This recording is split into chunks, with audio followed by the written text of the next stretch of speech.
Ikaw ba yung nobody's favorite? Ayos lang kapag nandyan ka. Ayos lang din naman kapag wala.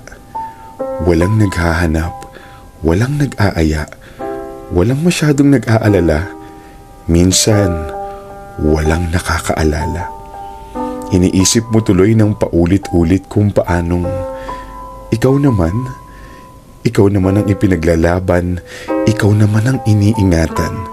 Kasi minsan, nakukontento ka na lang na maging isang palamuti sa kanilang samahan habang kay sarap pagmasdan ng kanilang tawanan, ng kanilang pagkakaibigan.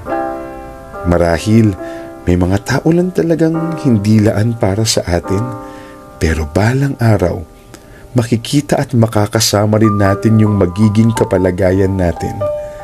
Ang mahalaga, alam mong sa kabila ng lungkot at pag-iisa, meron kang palaging makakasama.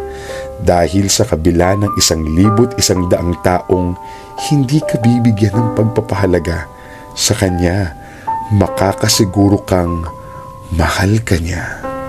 Maging sino ka pa. Follow for more.